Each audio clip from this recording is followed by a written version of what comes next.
Me decidí a hacer el libro, o sea, rompí todos esos miedos, todas esas cosas. Me decía, ¿y quién rayos soy yo para escribir un libro? Educar en varios aspectos. Primero, de que las personas sepan de que no hay que privarse de algo que te da placer. Menciono mucho en mi libro que la mejor relación que puede haber con el alcohol es no tener ninguna. Pero decides, como tantos nos ha tocado, pues convertirte en inmigrante. ¿Cómo cambió tu vida en ese momento? Es una de las cosas más difíciles para las personas. Primero, que la vida es un cachumbambe. Buena forma de decirlo, de describirlo. La vida es un cachumbambe. ¿Qué tanto hay en este libro para toda la vida del Floridita? Lo mío no es un libro de lectura, es una conversación. Yo soy William Arias conversando. Decirle a las personas qué tú debes hacer si vas a consumir alcohol. Una de las cosas que digo en el libro, las 4 formas de hacer un cóctel, ¿no? O sea, yo cuando tenía 40 años nunca pensé que iba a hacer un libro. Y con 62 lo hice. Exactamente. Qué bueno. Entonces, nunca tarde para empezar, ¿no?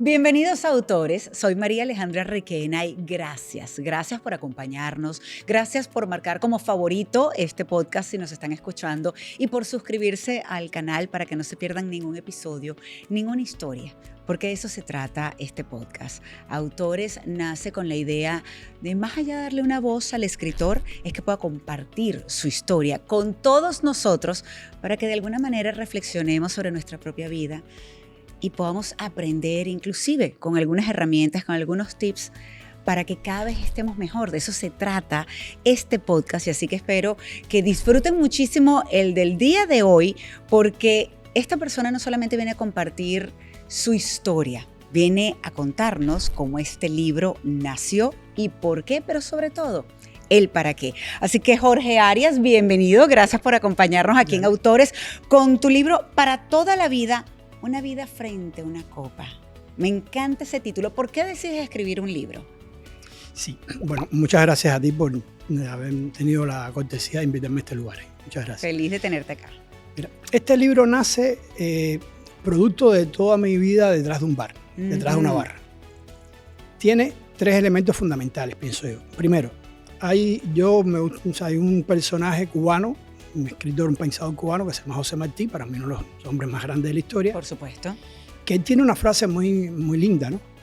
Que dice que toda persona debería, cuando viene a esta tierra, sembrar un árbol, tener un hijo y escribir un libro. Fíjate qué bonito, es cierto. Entonces, yo soy muy martiano. Las otras 2 primeras cosas ya las cumplí. ¿Ya sembraste el árbol? Sí, claro, pues muchos maravilloso, árboles sembrados, qué bueno. Muchos, No uno, varios. Muchos. Y entonces, bueno, me faltaba hacer el libro y ya me decidí a hacer el libro, o sea, rompí todos esos miedos, todas esas cosas.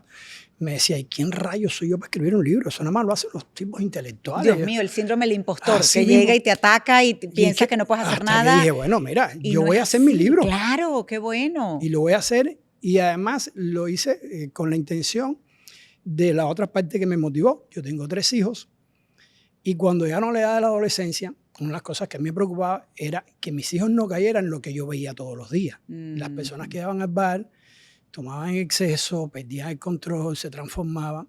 Y lo que hice fue educarlos. Porque prohibir no resuelve nada. No. Prohibir no enseña. Prohibir no enseña. Entonces los eduqué. Y es eso que hice con mis hijos. Lo que yo veía todos los días en el bar, cómo llegaba una persona o una pareja correctos, educados, decentes, con un diálogo muy coherente. Y a medida que iba pasando el tiempo, iban consumiendo alcohol y esas personas se transformaban. Claro. Y yo decía, William, yo no quiero que ese seas tú cuando estés del lado allá de la barra. William es tu hijo. No, William soy. El problema es que me dijiste Jorge. Mi nombre es Jorge William. Pero es que espérate, tu libro decía Jorge Arias. No, es William. William Arias. Y la mayoría te conoces por William. Sí, entonces. el Jorge me lo dice mi madre cuando está molesta conmigo. No, pero yo no estoy molesta contigo. Vamos a aclarar eso de ¿Eres mi una madre? vez. Ni soy tu mamá, exacto. O sea, a mí me conoce todo el mundo por William. Ok, entonces empecemos de nuevo. William Arias. No, pero es que en el libro seguramente estás escrito, por supuesto, Por sí. William Arias. Por William Arias. Ahí está, con tu libro. Entonces tú reflexionabas contigo mismo, en realidad, viendo y me imagino escuchando muchas historias. ¿Cuántos años estuviste de bartender? Además, en uno de los bares más famosos del mundo, porque no vamos a hablar de Cuba, del mundo, como el Floridita. Sí, bueno, en Florida estuve exactamente 19 años y 7 meses. Increíble, toda una vida. Toda una vida. Yo llegué joven, pues además yo fui joven, ¿eh? Yo no nací así, yo fui joven.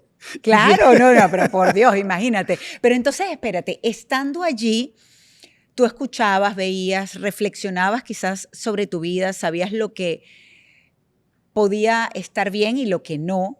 Y por eso es que decides entonces, primero por educar a tus hijos, pero compartir estas historias en tu libro. Sobre todo para enseñar quizás a que, bueno, para algunos el alcohol, el compartir una copa es uno de los placeres de la vida, Sí. pero como todo en exceso y sin responsabilidad, pues lamentablemente no termina bien. ¿Por eso lo haces por educar un poco también en este tema? Ese es el objetivo. El objetivo Ok. es educar. O sea, educar en varios aspectos. Primero, de que las personas sepan de que no hay que privarse de algo que te da placer. Lo Ujú. que hay es que asimilarlo y aceptarlo como un placer, Ujú. no como una costumbre mal llevada. Claro. Entonces, la bebida puede ser un placer muy bonito. ¿Cuántos momentos de nuestra vida importantes nos han pasado con una copa de por medio? Ujú. ¿Y cuántos momentos desagradables de la vida de muchas personas no han surgido por más de una copa? Totalmente. Por la copa irresponsable. La copa irresponsable. Entonces, ese es el objetivo. Y una de las cosas que digo siempre, por ejemplo, menciono mucho en mi libro, que la mejor relación que puede haber con el alcohol es no tener ninguna. O sea, Fíjate. yo no incito a nadie a beber, Perfecto. pero yo no puedo evitar que la gente lo haga. Claro, pero si lo van a hacer, háganlo de la manera responsable. Exactamente. Yo lo que como sí debe puedo ser. es ayudar y aportar de cómo hacerlo de forma responsable para que sea un placer. Ahora, William, ven acá. ¿Cuántas historias has escuchado tú en tus años? Sobre todo, me imagino, primero en La Habana, ahí Sí. cuando trabajabas en el bar, un bar que, por cierto, además es famoso en el mundo, pero hasta Ernest Hemingway, un famoso actor americano, pues pasaba parte de su tiempo también allí. Mucho tiempo, mucho tiempo. ¿Cuántas historias o qué? Vamos a hacértelo más fácil. ¿Qué historias quizás marcaron más tu vida? Sí, bueno, primero, Floridita es una escuela no de coctelería. Es una escuela de coctelería, sí, de servicio y de humanidad. Mhm. Porque las personas que, o sea, los clientes de Florida, los clientes asiduos de Florida, amaban de Florida. O sea, se sentían como una gran confianza. Tal es así que, por ejemplo, un bartender no solo hace cócteles, un bartender sabe que tiene que tener una función social. Y una de las primeras funciones sociales es eso, cuidar incluso al cliente. Y ser capaz, como lo hacíamos muchos de nosotros, en un momento de decirle, no te voy a servir más. Fíjate. Que a cualquiera Importantísimo. que tú le digas, como te lo va a decir un cliente que no compre más, tú estás loco.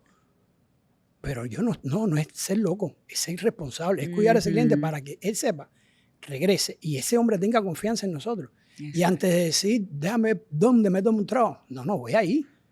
Si ahí lo hacen bien, me cuidan, pero, o sea, me respetan, pero además me cuidan. Exactamente, importantísimo. Y eso es muy importante. Esa es de las cosas que a Florida lo hace grande. Y además de enseñar coctelería, enseñar a cuidar, pues por supuesto, ser responsable con los clientes y estar atentos, también hay que saber escuchar. Sí. ¿Cuántas historias escuchaste? Dime cuál o cuáles te marcaron en aquel momento y de por vida que todavía recuerdas. Bueno, hay muchas cosas interesantísimas desde personas que llegaban, o sea, que eran clientes asiduos y te confesaban cosas de su vida personal, de sus problemas con su pareja, que tú decías, Dios mío. Ajá, ¿y qué hacías tú en ese momento? No, Porque el no está bartender tiene fácil. que escuchar. A ver, No está fácil. el bartender, un buen bartender tiene que ser como ChatGPT. Ajá, Que ChatGPT tú le preguntas algo y siempre está de acuerdo contigo. exacto. Escucha, pero no juzga. Cero. Exactamente. Tienes razón, es verdad, mira. Algunos Sí, dicen que ese es el problema con ChatGPT, que lo es utilizan como demasiado psicólogo, hipócrita, ¿no? por Dios, y resulta que nunca te va a llevar la Así, contraria. entonces, el bartender siempre tiene que saber, o sea, hay que Ok. escuchar. Y sobre todo hay reglas de oro. Los bartenders no pueden ser demasiado efusivos con los clientes. ¿Por qué? O sea, primera regla, a veces se comete mucho el error. Llega un cliente a un bar y el bartender tiene confianza. Hola Pedro, ¿cómo tú estás? Y si Pedro viene con alguien que no le interesa que sepa que tú estuviste en ese bar. Claro. Yo una vez... Claro, discreción ante discreción, todo. eso es el arma fundamental de un... Yo un día tuve una anécdota que yo siempre la repito porque me da mucha gracia. Florida, las personas que han estado saben que hay en momentos picos, eso se pone lleno y la gente, 1, 2, 3 filas de personas pidiendo cóctel. Y me acuerdo que un día estaba ante la batidora probando cóctel y un señor me hace así. Eso en todos los idiomas es 2. Es 2. Y yo le hago 2 daiquiris y le pongo esos 2 daiquiris y sigo. Y de pronto el señor me llama y dice, veo que la persona que iba con él está hablando con él, pero en un tono un poquito feo. Me llama y dice, ven acá, dígale a mi esposa, ¿usted a mí me conoce? Yo, primera vez en mi vida que lo veo. Además, no es mi tipo, ni tengo que ver con usted. Dice, ¿por qué? Exactamente. ¿Qué pasó? Porque yo hice así y usted me trajo 2 daiquiris. Digo, señora, es que esto no es una farmacia, aquí la gente vino a tomar daiquiri. Si él me hace así, son 2 daiquiris. Claro. Pero después, bueno, ya después que y la mujer pensó que ese gesto era, porque dime tú si es alguien que yo conozco y le llamo por el nombre. ¿Qué clase de problema? No. Tenían que tener, bueno, a ver, tú y todas las personas que trabajan como bartender tienen que tener muchísima discreción y mucho cuidado. Mucho. Porque puedes, contribuir a un problema que en realidad estaba ahí de antes. No es que tú lo estás haciendo el problema. Ese problema de inseguridad estaba allí desde antes. Qué complicado. Pero además, fíjate una cosa, en tu caso también te convertiste en sommelier, no solamente en este caso de bebidas, sino también de habanos. Sí. ¿Cómo es eso? ¿Eso lo estudiaste? ¿Has sido jurado internacional también? Cuéntanos un poco de esa parte. Sí, a ver. Lo primero que yo escogí esto no como trabajo, sino como oficio. O sea, se puede trabajar detrás de una barra y hacer un trabajo y buscarte un dinero y irte para tu casa y se acabó. Pero yo decidí hacer un oficio. O sea, lo que hice fue estudiar. Por supuesto, estudié coctelería. Me encanta la sommelería. Me hice sommelier. Graduado en la Escuela Cubana de Sommelería. Me gradué en la Escuela Italiana de Sommelería también. Fui profesor de la Escuela Italiana de Sommelería. Impartí clases en Cuba. Florida tiene mucha tradición con el mundo del habano. Fue de los primeros lugares donde se empezó a hacer servicio habano en un restaurante, cuando se podía fumar en los restaurantes. Y ese ambiente me motivó a estudiar y a aprender. Y entonces, bueno, fui a habano sommelier, gané el concurso nacional de habano sommelier, fui subcampeón mundial de habano sommelier también. Wow, imagínate, qué increíble. Y son experiencias interesantes. Bueno, y eso me sirvió para impartir cursos, formaciones, ser jurado, tanto en Cuba como fuera de Cuba, en algunos eventos, en catas y esas cosas. Es un mundo muy bonito. Es un mundo muy bonito. Trabajaste por muchos años en el Floridita, como estábamos comentando, pero decides, como tantos nos ha tocado, pues convertirte en inmigrante. ¿Cómo cambió tu vida en ese momento?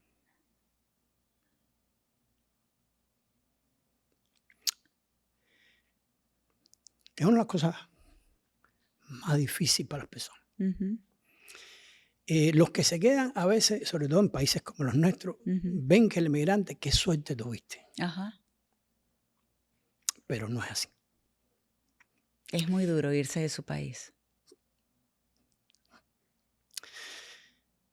Pero aquí estamos. O sea, emigré a España con mi esposa. Fue romper con todo. Romper con todo, dejar todo, tus costumbres, incluso tu prestigio social.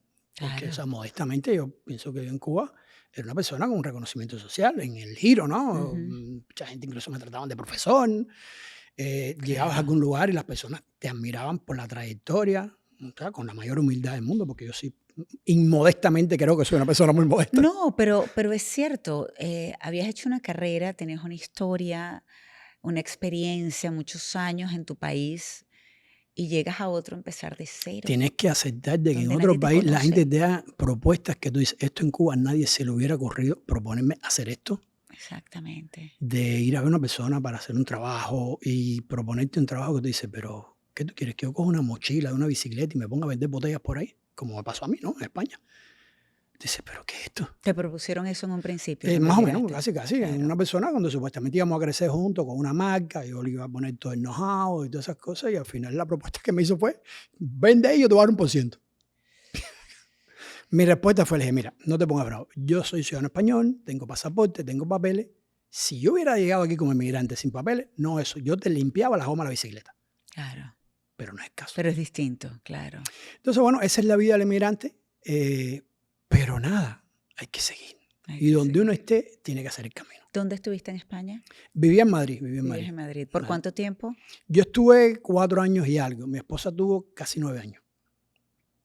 Bastante. Sí. ¿Y cuánto tiempo tienes en Miami? 3 años voy a cumplir ahora en marzo. Tienes 7 años y tanto entonces fuera de Fuera de Cuba. Así mismo. En estos 7 años y tanto, ¿qué te ha enseñado el ser inmigrante? Primero que la vida es un cachumbambe. Lo primero. Buena forma de decirlo, de La describirlo. vida es un cachumbambe. Sí, sube, baja, sube. Ujú. Cuando vas, piensas que la presión del mundo está sobre ti, se está aplastando. Sobreponerse a eso es difícil. Además, por ejemplo, mis hijos vinieron a este país mucho más joven que yo. Antes de irme de Cuba, ellos decidieron venir para acá. Y yo dije, bueno, Ellos vinieron antes que tú. mis hijos viven aquí. O sea, la razón por la que nosotros venimos de España para acá es porque mis hijos, y bueno, toda la familia la tenemos aquí. Ellos emigraron primero. Sí. ¿Tu esposa inclusive antes que tú entonces? Antes que yo. Sí, porque por temas de coger la ciudadanía española y esas cosas. Y entonces, emigrar a los 20 años, 25 años, es una aventura bonita.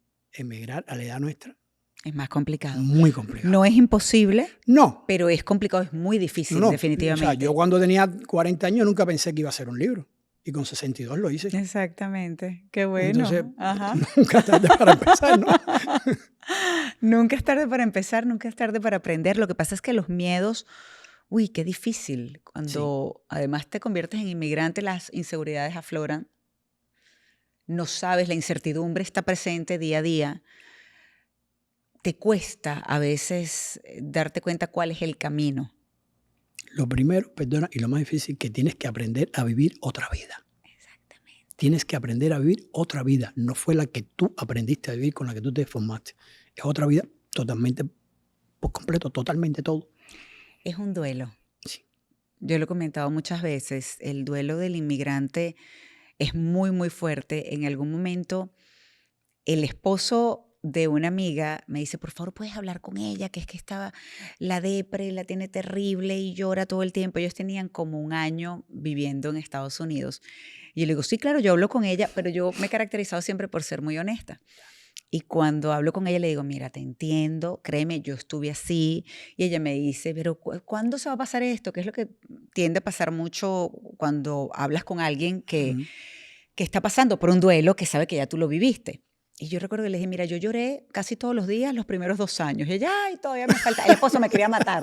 ¿Cómo se te ocurre Me decirle falta uno todavía. eso? Le dije, no, es que para cada quien es distinto. Hay personas que se adaptan muy rápido. Hay otras a las que nos cuesta más. Pero definitivamente yo creo que en la medida que uno entienda, y por eso este tipo de espacios también, y por eso tan importante inclusive el trabajo que haces con tu libro, es que la gente entienda que la elección para adaptarse y a aceptar tu presente, la única persona que la puede tomar eres tú. Nadie la toma por ti, por muy difícil que sea. Te pregunto, porque para todos los inmigrantes, en algún momento, pues, o la mayoría con los que he hablado, algunos dicen, bueno, sí, ya ya hice las paces, yo nunca más voy a volver a mi país. Hay otros que sueñan con volver a su país. ¿Te gustaría volver a Cuba? Sí. A vivir. Depende la edad que tenga para ese momento de vivir, porque en la vida hay que ser objetivo, ¿no? Claro. O sea, soñar es bonito, pero hay que poner los pies en la tierra. Si en mi país hay un cambio hoy, que Dios quiere y sea muy pronto, mañana yo puedo volver a Cuba. Me encantaría. Si es dentro de 10 años o 15 años y Dios quiere que esté vivo todavía, me lo pienso. Claro. Pero hoy, sí lo haría. Te voy a hacer una pregunta que creo saber la respuesta, pero como inmigrante, pero ¿por qué? Bueno, es que aprender a vivir aquí me va a ser más difícil que continuar viviendo como vivía en Cuba o aprendiendo lo que aprendí de Cuba, vivir en Cuba. No por un tema de familia, porque yo ahora, la historia me cambió. Yo la mayoría de la familia la tengo aquí, o sea, toda la familia más directa, mis 3 hijos, mis 4 nietos, están aquí. Claro. O sea, pero estamos muy cerquita y cuando Cuba sea como queremos que sea, es como era antes, en 59, la gente iba a embolsar a Floridita. Esas experiencias yo las viví. ¿Tú viviste esas O experiencias? sea, la experiencia de que me lo contaron clientes. Ah, claro. Por eso clientes. decía, no me daban No, las no, cuentas. no, me daban las espérate. cuentas. Juanito, Te por ves no muy tanto. bien, pero no me tanto. daban las cuentas. Ok. Había clientes, por ejemplo, de Estados Unidos que una vez, me acuerdo un día, un señor llegó con muchas fotos y me enseñó, me dijo, ¿tú conoces este lugar? Que yo le digo, sí, este es Florida. Claro. Entonces me hace la anécdota de que ellos habían ido a Cuba y su madre le había pedido que fuera a Florida. Porque ellos, al menos una vez al mes, iban a almorzar a Florida. Oh, wow.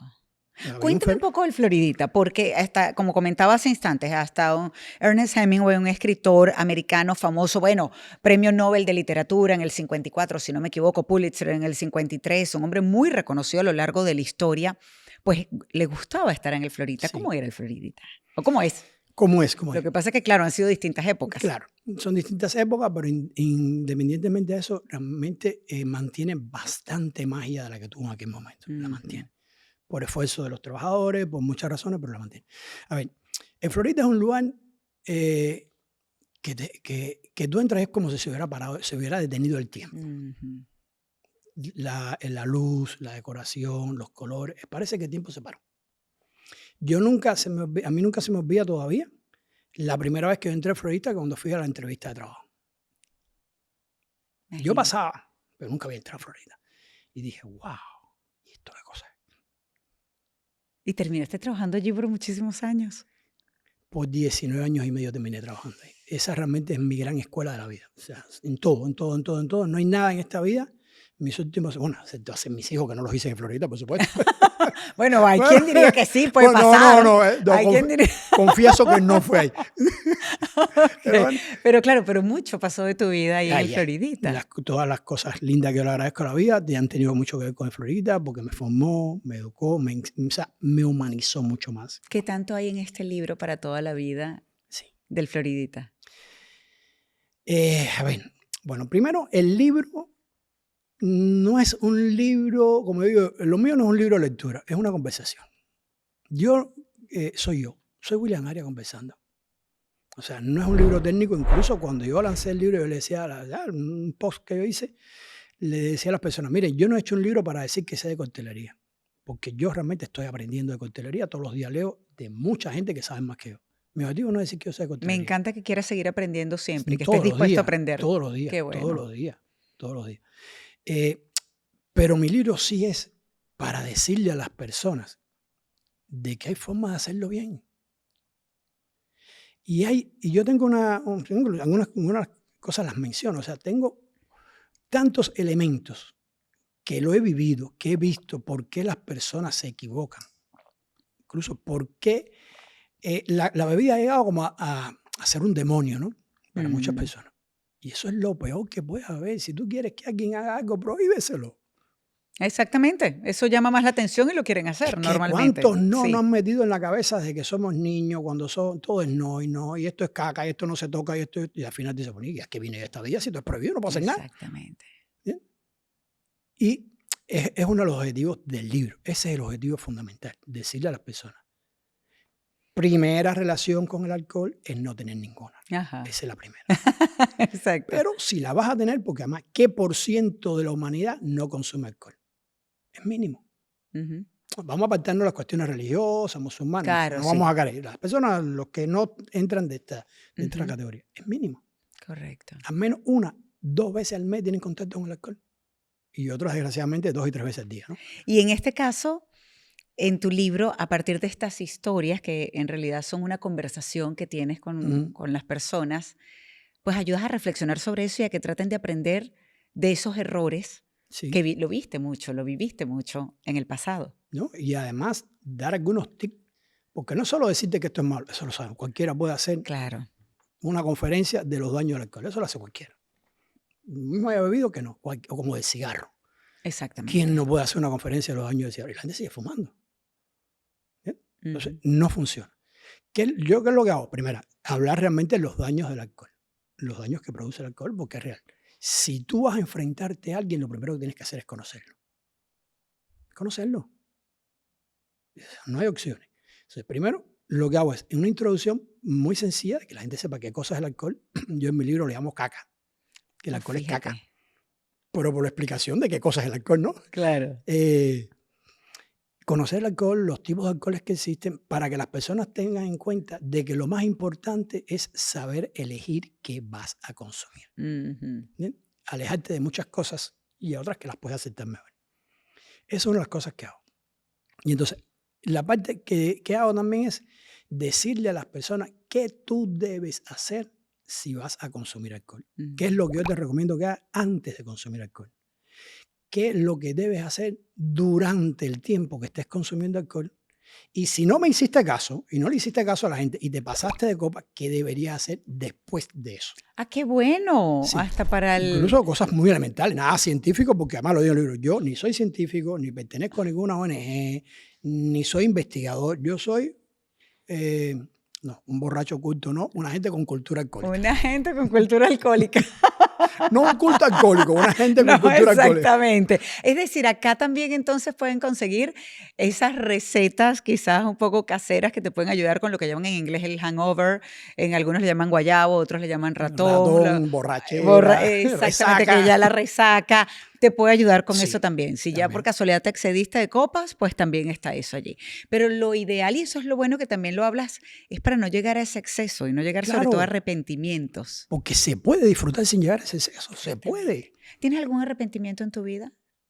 Uf, unos cuantos. Algunos que no puedo decir aquí porque no son públicos. Pero bueno. Bueno, pero hay algunos que dicen que es preferible arrepentirse que no haberlo vivido, que arrepentirse de no haberlo vivido. Arrepentirse de lo que hiciste que arrepentirte de lo que nunca hiciste. A ver, yo he cometido errores en mi vida como todas las personas, pero realmente no han sido errores que hayan hecho mucho daño a otros, lo primero.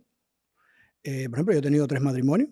Oh, imagínate. Felizmente he tenido 3 matrimonios, pero eso no ha sido problema. Yo me he divorciado feliz. ¿Y tus 3 hijos son con la misma persona o no? No. Ah, ok. ¿Cómo son? ¿Cómo? Es una cosa... ¿Es un mix ahí? Es un mix. Mejor no pregunto mucho de eso. Pero bueno, lo importante es que los 3 están aquí. Sí. Mis Y nietos. ¿tienes buena relación con ellos? Sí, claro. Por lo que nos Dios. estás explicando, igual con, exacto, comentabas, por ejemplo, con tu esposa que te fuiste a España y luego entonces para acá. ¿Te arrepientes de haberte ido de Cuba? No. No me arrepiento porque creo que lo hice en el momento que tenía que hacerlo. Ya estaba quizás un poco, ya tenía la madurez para poder hacerlo. No tenía la edad que hubiera sido la necesaria, pero es que las dos cosas a la vez es imposible. Es que nunca va a haber el momento perfecto. No existe. Pero no me arrepiento de haberme ido de Cuba y siempre digo qué sería de William Arias hoy en Cuba. No sé, no sé. Y te preguntaba antes de si te gustaría volver porque la mayoría, la gran mayoría sueña con volver a su país cuando se convierte en inmigrante. Hay quien sí desde pequeño dice sueño con emigrar, con, ¿sabes?, Claro. trabajar en otro país, pero los que lo hemos hecho por necesidad, porque nos han obligado prácticamente a tomar esa decisión, pues siempre está eso, ¿por qué quieres volver? Porque es mi país. Porque son las raíces de uno, no importa dónde uno se vaya, siempre ese pedacito de su país va a estar con uno. Y pues por supuesto quieres lo mejor para tu país, para todos los que viven allí, porque lo que tú decías también, muchas veces el que se queda piensa que el que se va está tomando como que la decisión más fácil. Sí. Y que es muy fácil emigrar. Sí, es como te decía, el que se queda dice, no, tuviste la suerte. Tuviste la suerte. ¿Qué suerte tú tuviste? Y a veces tú dices, tú no te imaginas de qué color es la suerte. Si tuvieras que decirle algo a alguien que está pensando en convertirse en inmigrante, ¿qué le dirías? Bueno, es que ese alguien es muy grande, ¿no? Ajá. Depende de quién sea ese alguien y dónde esté ese alguien. Claro. Porque hay muchas... De países como Cuba, Nicaragua, Venezuela, por ejemplo, ¿qué le dirías? Porque se ve, hay un motivo extra para convertirse en inmigrante. Es muy distinto el que está en un país en donde pues hay una democracia plena, donde decide convertirse en inmigrante y es distinta, ¿no? El escenario. Pero por eso, de estos países donde de alguna manera el que ha tomado la decisión ha sido empujado un poco por lo que está sucediendo en el país. ¿Qué le dirías? Que esté preparado para resistir, para aguantar y para sufrir. Que eso es un tiempo que va a pasar. Que es muy difícil, que no puedes pretender vivir como vivías con los mismos conceptos ni haciendo las mismas cosas. Si quieres venir a echar para adelante, tienes que cerrar los ojos, no pensar de que vengo a tirarme fotos con cadenas o con carros. No. Podré ganarme, tener una cadena, si te gustan, tener un carro, si te gustan, pero cuando hayas trabajado, cuando hayas creado algo y cuando te lo hayas ganado. Con mucha humildad, definitivamente. Eso. ¿Y qué le dirías a ese William que llegó hace 7 años y tanto a España? Uh-huh. Ay, William. Ay, William. Si supieras, William. Mi paso por España fue muy lindo. Primero, yo antes de irme a vivir a España ya lo visitaba frecuente porque tenía a mi esposa allá. Incluso antes de mi esposa yo iba por amistad y por la ciudadanía que tengo. Y el paso por España fue muy lindo, muy bonito. Yo a España la amo. Yo amo a España como Cuba. Incluso mi mujer me decía el otro día, ¿te imaginas? Nosotros no tenemos ningún problema con estatus legal, tenemos estatus legal. Y a nosotros nos votamos para dónde vamos. Yo no sé para dónde tú vas, yo me voy para España. Exacto. Yo tengo claro mi plan B. Yo no sé dónde tú vas. No, y ella me dijo, no, tú vas a tener que caerme atrás. Porque ella sí extraña España mucho más que yo. Oh, pero o sea, no es que sea mucho, es que a ella le afectó más que a mí. ¿Le afectó más el venir a Estados Unidos? Sí. Que fue la que promovió la idea, ¿sabes? Como es mujer, los niños, la familia. Perfecto, vamos para allá. Y el golpe de ella, tú me comentabas la amistad tuya que estuvo un año llorando. Ella no estuvo un año, pero estuvo casi 6 meses que lloraba todos los días. Todos los días reales, literal, no es así. Pero bueno, ya entendió de que hay que estar aquí. Hay que estar allí, está haciendo mil cosas, está estudiando otra vez, imagínate, es médico, está estudiando para hacer enfermería. Oh, wow, imagínate, qué bien. Y nada, y adelante. Y si este es el país donde vamos a salir adelante, este será el país donde vamos a salir adelante. Claro, con la mejor actitud, aunque a veces nos cueste. No, te digo, cuando esta amiga pasaba eso, yo era de las que al principio, por mucho tiempo, yo acostaba a dormir a mis hijos en la noche y me sentaba a llorar. Me sentaba a llorar y yo decía, ¿qué estoy haciendo yo aquí? Toda mi familia, claro, en mi caso, toda mi familia estaba en Venezuela. Yo fui la primera de mis hermanos que emigró, entonces toda mi familia estaba allá y era este choque tan complicado. Y ojo, uno agradece un montón al país que te recibe. Sí, claro. Pues por supuesto, está abriendo las puertas. Yo digo, es más, cuando me convertí en ciudadana, ¿tú eres ciudadano ya estadounidense? No, todavía no. Pero pronto cuando me convertí en ciudadana, tuve como un mix ¿sabes? De emociones, porque yo decía, era como que si estuviera traicionando a mi país. ¿Qué es esto? Y recuerdo haberlo reflexionado y dije, no, ya va. Más bien qué bonito tener un país de nacimiento y luego tener otro que te adopte. La patria se va adentro. No, totalmente. La patria está aquí adentro. Siempre, a donde vayas, eso no importa, uno se lleva un pedacito siempre con uno porque está en el corazón. Y si es así, lo que pasa es que, pues bueno, no quiere decir que porque esté fuera de tu país deja de dolerte tu país. Para nada. Ni dejas de amarlo. Ni dejas de amarlo. En España, cuéntame qué hacías.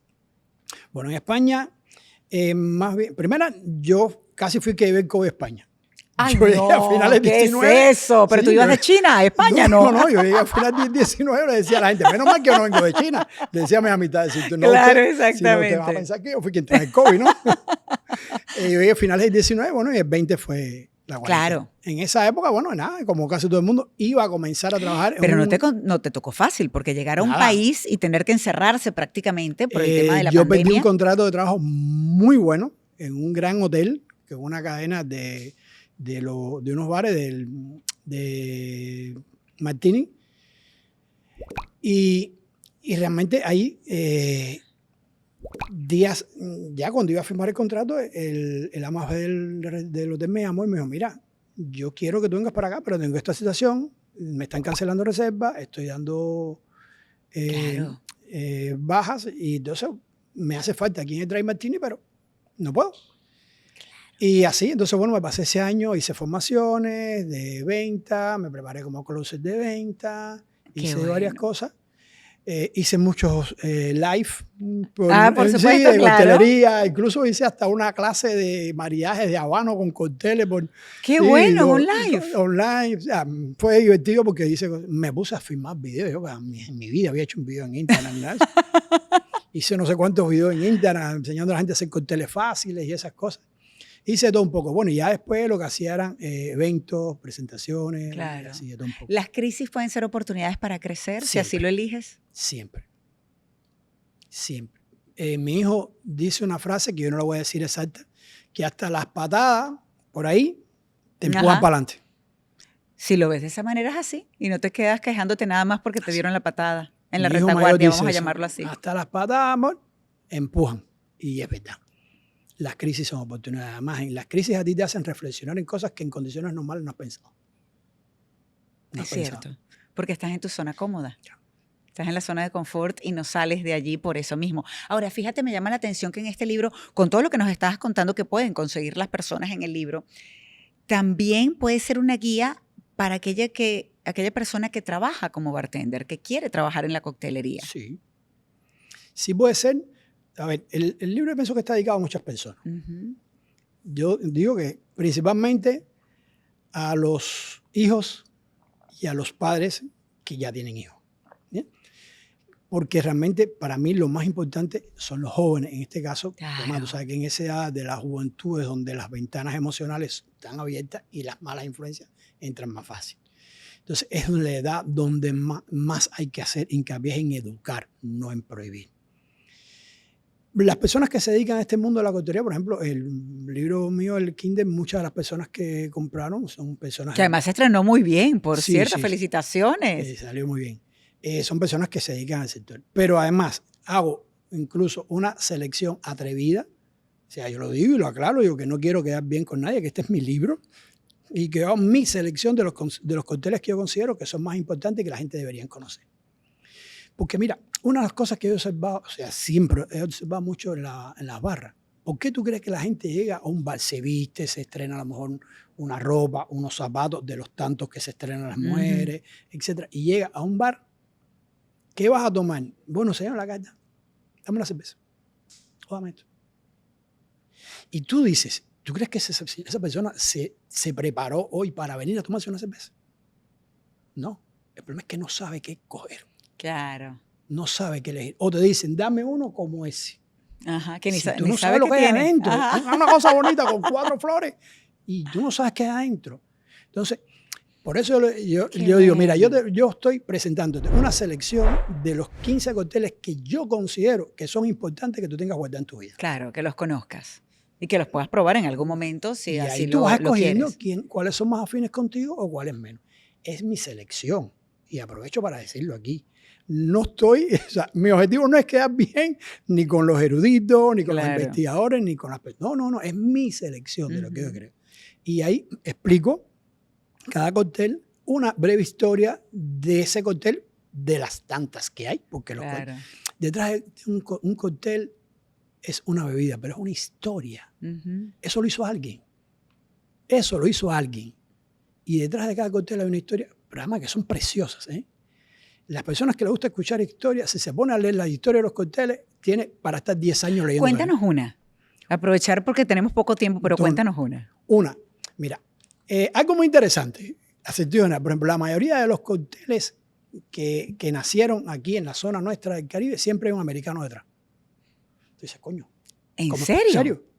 Te pongo margarita, daiquiri, pisco sour, piña colada. Estoy hablando de cócteles que sé que conocen, sí, ¿no? Sí, claro. Bueno, aparte de los americanos que surgieron aquí, como en Manhattan. Claro, sí, de Cosmopolitan, etcétera. Exactamente, otros, o el Old Fashion, esas cosas. Pero ¿cómo que en estos cócteles que son del Caribe, pensaría uno, como que hay un americano? Es algo que te puede causar duda o decir, es verdad. Y desgraciadamente la mayoría de los cócteles tienen 2 o 3 historias. La mayoría, incluso por ejemplo el caso de la piña colada. La piña colada, que es un cóctel de mediados del siglo pasado, tiene supuestamente 2 autores. ¿Sí? ¿Quiénes son los autores? Bueno, hay uno que es el que más reconocido está, que es la persona que incluso se le reconoció como autor del cóctel, y aquí en Estados Unidos se celebró y todo, pero hay otro bar en Puerto Rico que tiene una placa diciendo que la piña colada se hizo ahí. Y una placa. Oh, imagínate. Y así. Pero, por ejemplo, mira, un cóctel, tú me ves una historia. A mí me gusta mucho el daiquiri. Yo soy ultra defensor del daiquiri, no solo porque viví de él y para él, sino porque soy ultra defensor por las cualidades que tiene. Y es uno de los cócteles que sí tiene su historia bastante bien documentada. ¿De dónde es? O sea, surge en las minas de daiquiri en el oriente de Cuba. El dueño de las minas era un americano. Por eso te digo, siempre hay un americano detrás. Y un día, una parte dice que invita a unas personas a su casa. Hay una fábula, que yo sí creo que es fábula, que se le acabó la ginebra y utilizó ron. No pienso que fue así, Ujú. porque Amara, dueño de mina, tenía invitado en su casa. Yo no pienso que ningún dueño de mina con invitado a su casa lo haga con una botella de ginebra. Ujú. No creo. Pero bueno, realmente entonces lo que hizo fue para suavizar el sabor del ron, que todavía no era un ron tan fino como los que son hoy en día, utilizó la mezcla de limón, azúcar y un poquito de hielo. Y entre él y un señor que era italiano, que fue comandante en del Ejército Libertador, o sea, Cox es el americano, Ujú. decidieron ver que eso les gustó. Nos encanta, como no, esto no va a ser un sour, esto hay que ponerle daiquiri. Fueron a Santiago, o sea, visitaban Santiago de Cuba, el Venus, que era un bar que había en Santiago de Cuba, y ahí se lo dijeron al bartender, prepáranos esto, es muy fácil de hacer. Eso fue cogiendo nombre, la gente fue conociendo. Porque a la gente le gustaba, por supuesto, claro. Además, azúcar, limón Sí. y ron. Esa es aún las cosas que digo en el libro, las 4 formas de hacer un cóctel, ¿no? Qué Tú en tu casa. bueno. Si tienes en cuenta esas 4 cosas, haces un cóctel. Entonces, bueno, una de ellas es esa. Si tú mezclas un azúcar, un ácido y un destilado, un espirituoso, lo que sea, ya tienes un cóctel. Ahí está. Ese es el más básico de todo. Ese es el más básico de todos los cócteles. Y tú los compartes entonces el arte, al menos tus cócteles favoritos. Sí, sí. No, y mi experiencia, incluso de algunos cócteles, yo digo, este cóctel así, pero a mí me gusta de esta manera. Claro. Entonces, bueno, y este cóctel se hace famoso en Santiago. Hay un bartender español, me apellido Maragato, que fue a Santiago, lo conoció, lo llevó a La Habana, y en La Habana se fue hasta que llega a Florida. Y Constante entonces lo pone en la batidora, lo hace más chic, Claro.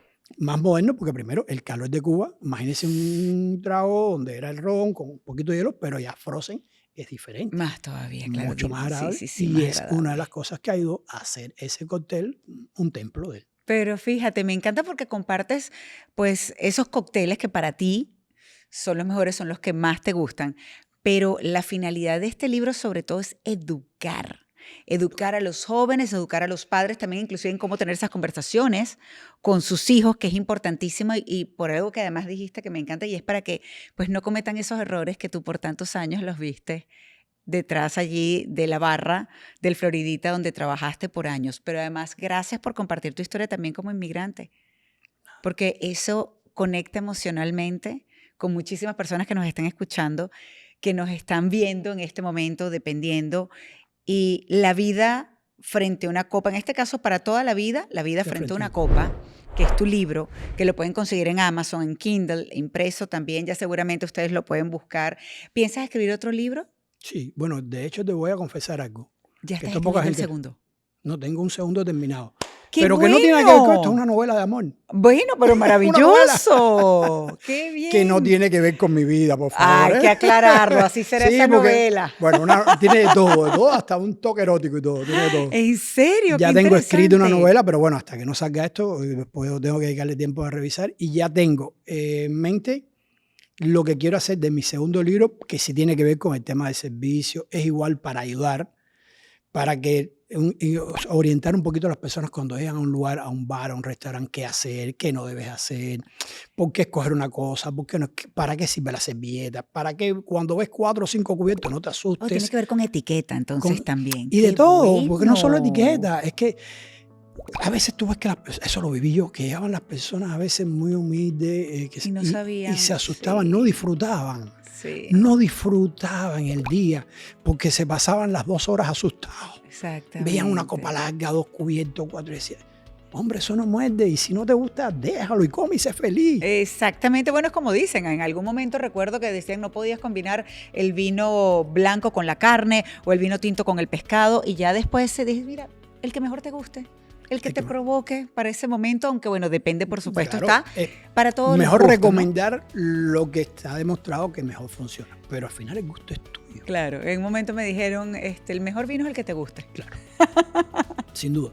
Como un buen libro que en este caso definitivamente es recomendable porque creo que va a ayudar a muchísimas personas, a muchas familias y de todas maneras también igual, si no tiene hijos, por ejemplo, a entretener con uno de los cócteles de la selección, en este caso de Jorge William Aries. No, yo no soy tu mamá, ya lo dijimos, ya lo establecimos. Así que, William, muchísimas gracias por acompañarnos. Ha sido un gusto. Muchísimas gracias. De verdad que sí. Gracias por acompañarnos. Mucho éxito con este libro, con el próximo que vas a sacar pronto y que ya está terminado y con los que estén, por supuesto, por llegar. Gracias por acompañarnos en Autores. Gracias a ustedes. Y a ustedes, muchísimas gracias también por acompañarnos. Si les gustó este episodio, por favor, compártanlo. Si creen que este episodio puede ayudar a alguien que ustedes conocen, pues hagan eso. Manden el link. Si ya se suscribieron al canal, maravilloso, se los agradecemos de corazón. Si no lo han hecho, suscríbanse y por supuesto, si me están escuchando, pues pongan este podcast, Autores, como favoritos, porque estamos acá para contar historias y sobre todo para que ustedes puedan reflexionar y aprender de ellas. Así que hasta la próxima.